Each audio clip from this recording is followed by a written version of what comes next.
Woo! Woo-hoo!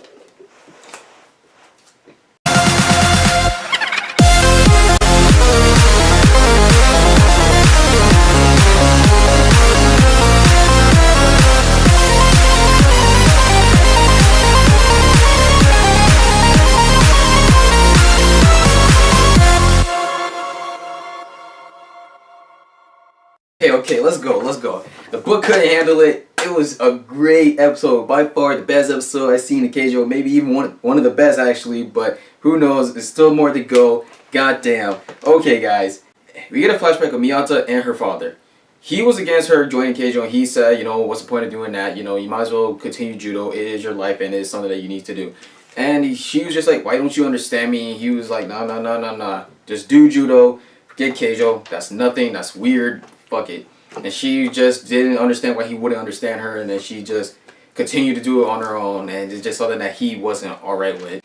And one thing I did notice about this episode, after that whole scene, the opening changed. Well, little bits of it changed, actually. Like, the ending definitely changed. Instead of them showing us scenes from, mainly, the first two episodes, they just showed us the girls looking at the land, and I'm glad they did that, because the other stuff, it was cool in that one episode, the first episode, for stuff to come, but continuously, I don't think it was needed. And like that, when Miyata goes to do the butt cannon in the opening, they don't show her doing all her flips anymore. It just show her just running. The whole scene is a little shorter than before. Alright, and then we came now to the Jungle Gym fight. That fight starts off with Miyata going on against Nanase. She's running after her, but then she's stopped by freaking Ogre, or I remember her name right, by Ogre, and she does the God Hip Impact, which stops Miyata from even going to meet Nanase. Miyata almost falls off the gym because of this, but she's saved by Fujisaki, which was funny because the announcer even said Fujisaki just saved her ass with her ass. Well, I swear the pun's in here.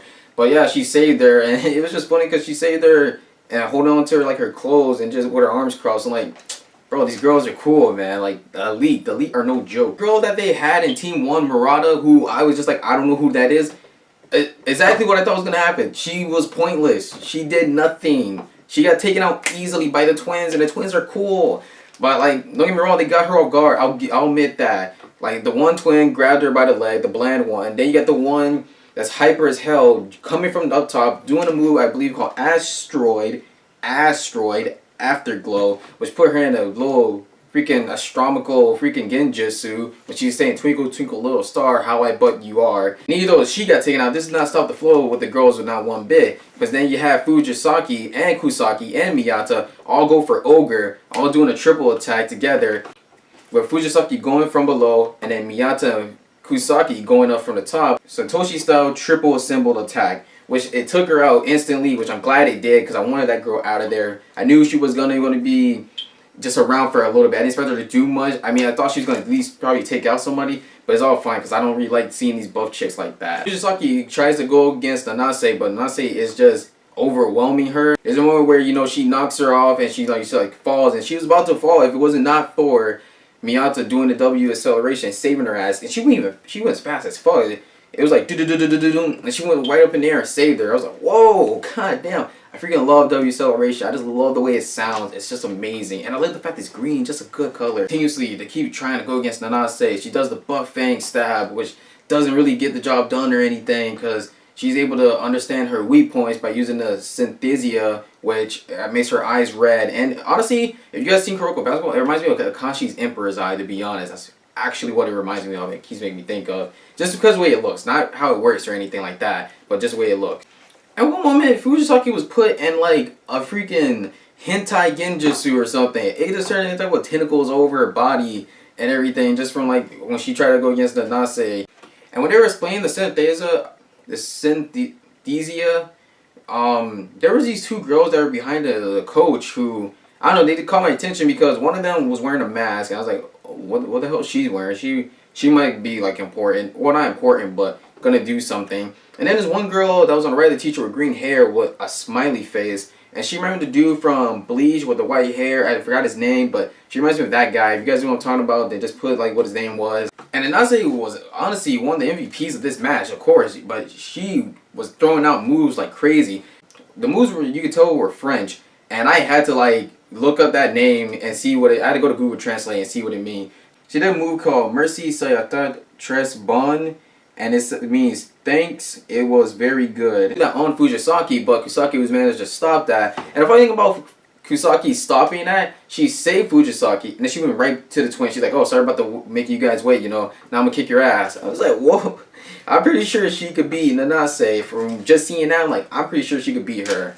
Because she did that with out of care in the world. And when Kusaki went against the twins, she did the Queen's Bounty where she basically rubbed her ass on those girls' ass/vaginas, honestly.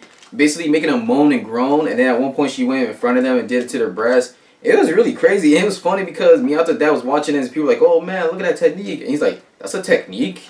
It's just funny because that is just something that you expect the person in real life will respond like, "What the fuck is that?" And Fujisaki, I gotta admit, the girl's resilient. She was kept going, she was serious, and she was saying she loved Keijo now, and the girls make her want to take it serious. And she pulled off the true Cerberus where there's a true Cerberus, basically, in what it is, like the 3-headed dog, but it still wasn't enough against Nanase. And then she basically got beaten, she just got overwhelmed and she basically fell. She got beaten up bad to the point she was knocked out and she fell into the water. But not without giving motivation to Miyata to continue and to go forward, and basically, because she wanted to win with everyone. And then Miyata goes for the W acceleration, this time for full purge, where she pulls her thumb so high up that it actually ripped and makes her even faster. And she was going so fast to the point, it was looking like she was green like electricity, where it was pretty much mesmerizing. But with her synthesia, Nanase was still able to see her at one point and take the hit, but still it did do some impact to her. And then Nanase pulled out another French move called Barbare Jesus Plane. I'm sorry, I can't pronounce these things, guys. And I was like, Barbarian, I am fool. I'm pretty sure Google Translate maybe messed up on something, but that's just what it gave me. You have Nanase, throughout the whole match, she was just taunting Miyata about, oh yeah, we're on different standards and different levels. Because, I train, I focus on Keijo, you're just a runaway from judo and all that shit. Talking so much shit, I swear, these freaking Saruga girls. And then Miyata, she started stroking her breasts, well, her nipples more like. And the reason for that, because she was making them harder and throwing all her strength there, because that's where most of her power was, and it was red, which means it was really going to be strong. And it was called nipple full shoulder throw that she was going for, where her nipple was glowing. And she went for the attack, and she basically hooked onto Nanase's outfit and basically threw her over, doing a judo move. Technically, that's where her father saw, and that's what actually made him smile. Because the entire time, he just had a bland face, and he was just like, But then once he saw that, he was like, wow, she still bringing judo. She still hasn't forgotten what I taught her. She still has a respect for judo. And she was even saying, while you were learning Keijo and all that shit, I was learning judo. So fuck you, and I'm going to add it to that, and I'm going to fuck your shit up, and slam the girl on her head. Bam, knocked her out. And the funny thing about this whole thing going on, while that whole fight was going, freaking Kusaki was just rubbing her breasts on these girls and her ass and all them. It was just funny. And then she just knocked them out. Wow, the care in the world. Bam. And then the tournament ended. It was all for freaking Team 1. I knew they were going to get the win. Now, I can't wait to see the next team, but I feel like I already know how that's going to go. The girls were all cheered by, their team and their fans and everything. And I'm just sorry. Throughout that whole moment, I was just like, Murata didn't do anything. She just didn't do anything. She added nothing. Fuck her. But I like the fact that, Miyata's parents did come. She got basically her father's approval, and she was really happy. It was, making tears come in her eyes, and I like that. It was a real cute moment. And then, she was saying she wants to become prize queen, and then you got Nozomi saying, yeah, I don't know if it's going to work because, I want to be prize queen. So, hey, there's a fight between those two. But that's something I'm not worried about at this moment right now, but I do like the fact they brought it to our attention. That's really cool. That's considerate.